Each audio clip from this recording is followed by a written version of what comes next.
శాస్త్రం తెలిస్తే ఈ రోజు నేను ఇది చేశాను అంటే every action there is an equivalent opposite reaction. ప్రతి చర్యకు సమానమైన ప్రతి చర్య ఉంది, ఎవరు తప్పించుకునే దానికి అవకాశం లేదు. ఇప్పుడు చాలా మంది ఏమనుకుంటారంటే, ఎవడు చూస్తున్నాడండి, మనం పాపం చేస్తున్నాం పుణ్యం చేస్తున్నాం. తప్పు చేసే వాడందరూ ఏమనుకుంటాడు, ఈరోజు ఎవరు చూడట్లేదు నన్ను, అందుకని చెప్పి నేను తప్పించుకోవచ్చు. ఓరి పిచ్చి నా తండ్రి, ఎవరు చూడని సమయమే లేదు నాయన. ధర్మరాజు భీష్మ పితామహుడిని ఎదుగుతాడు, ఎవడన్నా పాపం చేస్తే శిక్ష పడకుండా ఉండాలంటే ఎటువంటి పరిస్థితుల్లో శిక్ష పడకుండా ఉంటుంది, తమరు సెలవు ఇవ్వండి అంటాడు. అప్పుడు భీష్ముడు అంటాడు, 12 మంది సాక్షులు లేకుండా ఉన్న సమయంలో వాడు పాపం చేస్తే శిక్ష పడదు అంటాడు. ఎవరు ఆ 12 మంది అంటాడు ధర్మరాజు.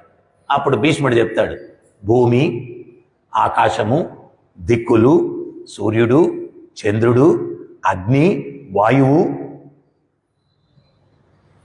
గాలి లేనప్పుడు వీడు కానీ పాపం చేస్తే వీడికి శిక్ష పడదు. గాలి లేనప్పుడు ఇదే ఉండడు కదా పాపం చేయడానికి. ఫర్ ఎగ్జాంపుల్, గాలి అంతా పోయింది, వీడు బతుకుంటాడా? గాలి లేకపోతే వీడు బతుకుంటేనే కదా పాపం చేసేదానికి, బతుకుంటేనే కదా పాపం చేసేదానికి.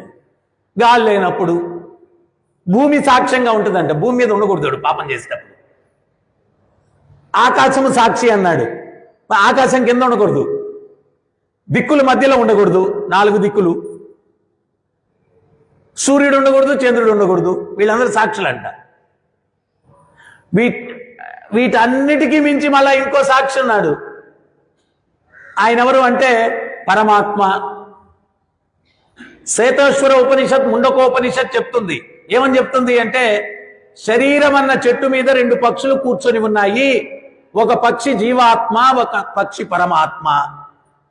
జీవుడు చేసే ప్రతి ఒక్క పని కూడా పరమాత్మ గమనిస్తూ ఉన్నాడు, నోట్ చేసుకుంటా ఉన్నాడు. చిత్రగుప్తుడి దగ్గర చిట్టాపద్దు ఉంటుంది అంటారు, దాంట్లో రాసేది ఎవరంటే చిత్రగుప్తుడు కాదు, పరమాత్మ రాస్తాడు. చిత్రగుప్తుడు రైటర్ కాదు, రీడర్, చదివి చెప్తాడు అంతే.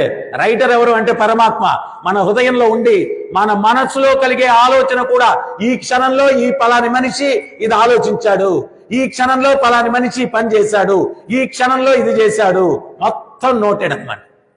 ఇన్ని విషయాలు తెలుసుకున్నప్పుడు ఎవడైనా కానీ పాపం చేస్తాడండి, తెలివైనోడు ఎవడైనా కానీ.